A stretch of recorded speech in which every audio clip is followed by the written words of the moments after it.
चढत असते तर त्यांना मांसाहाराचाच लोकांनी प्रसाद भोग म्हणून चढवला असता असं होतंय का? नाही. तर त्यांना पूर्ण माहिती आहे. वाल्मिकी रामायणामध्ये सुद्धा याला काही प्रमाण नाही.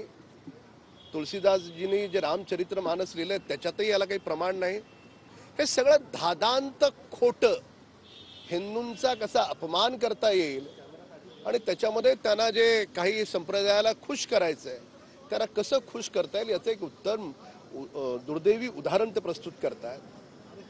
आम्हाला प्रश्न उद्धव ठाकरेंना विचारायचा आहे, का हो तुमचा आज सामना गप्प आहे? का तुमचे प्रवक्ते गप्प आहेत? का तुम्ही आव्हाडांना जा विचारत?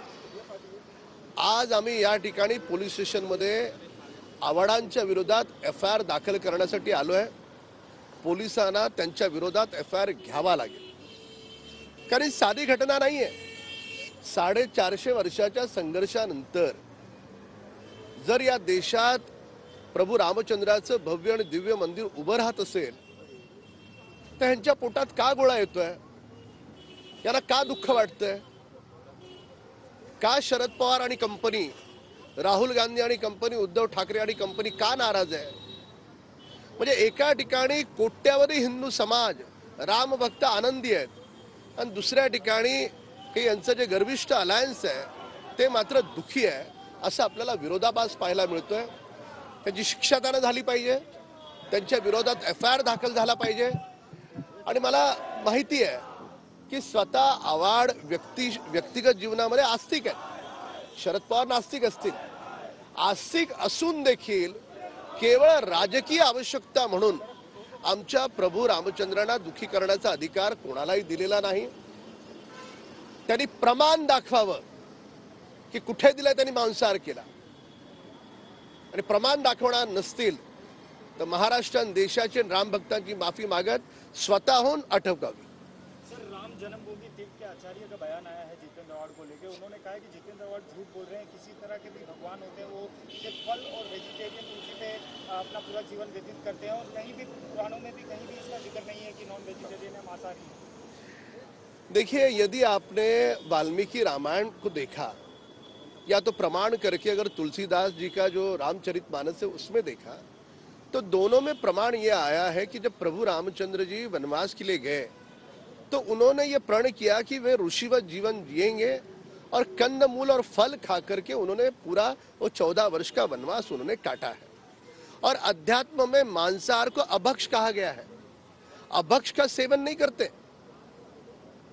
और यदि अभक्ष का सेवन किया होता तो भगवान की हर पूजा के बाद उन्हें भोग लोग मांसाहार चढ़ाते. कभी देखा है हमने भगवान को भोग कभी मांसाहार का चढ़ाया? नहीं चढ़ाया. हालांकि नवरात्रि के दिन हो या घर पे गणपति हो या कोई पूजा हो तो मांसाहार करने वाला व्यक्ति विशेष भी उस दिन मांसाहार नहीं करता. यह सत्य है. मंदिर के भीतर भी जाना हो और किसी ने अगर 4 दोस्त जा रहे हैं और किसी एक दोस्त ने अंडा तक खाया हो तो कहता है कि मैं मंदिर के भीतर नहीं आता हूं, मैंने मांसाहार किया है. अब ठीक है, उसकी वो सोच है, पर ये सोच सभी हिंदू धर्म भाइयों की है. पर ऐसा क्या पड़ा कि कल प्रातः मैंने मांग की कि मुंबई और महाराष्ट्र में दारूबंदी हो, मांसबंदी हो 22 जनवरी के एक दिन, और महाराष्ट्र की सरकार केंद्र सरकार से मांग करे और पूरे देश भर में दारूबंदी और मांसबंदी हो. तो अवार्ड जी को कौन सी मिर्ची लगी? समर्थन करते इसका? पर नहीं, इस बात को उन्होंने अलग ढंग से उछाला.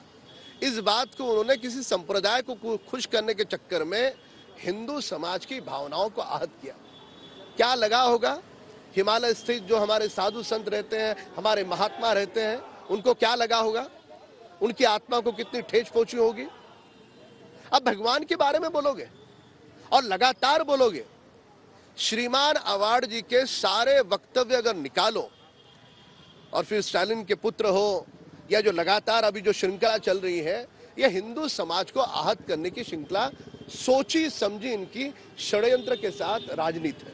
वारंवार असे जे वक्तव्य केले जातात कुठेतरी दोन समाजामध्ये वाद निर्माण करण्याचं सगळं काम आहे. काय झालंय, यांच्या पोटामध्ये दुखतंय.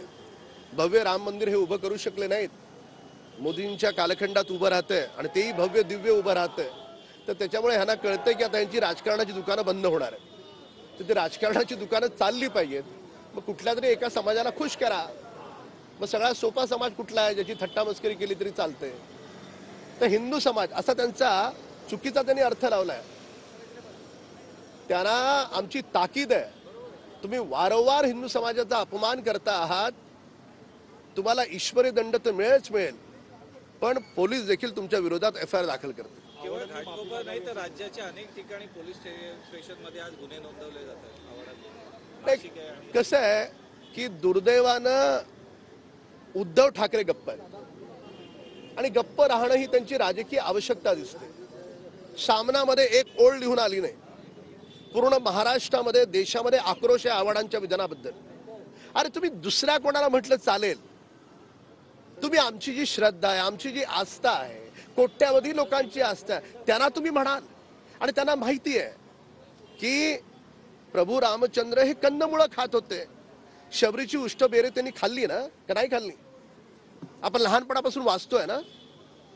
कधीतरी कुठल्या देवाला आपण मांसाहाराचा प्रसाद आपण दाखवलाय का हो? सांगा बरं. जर अध्यात्मामध्ये जर परमेश्वर जर मांसाहार भक्षण करत असते तर लोकांनी घरी पूजेमध्ये मांसाहारच दाखवला असता, प्रसाद चढवला असता. नाही होत असं.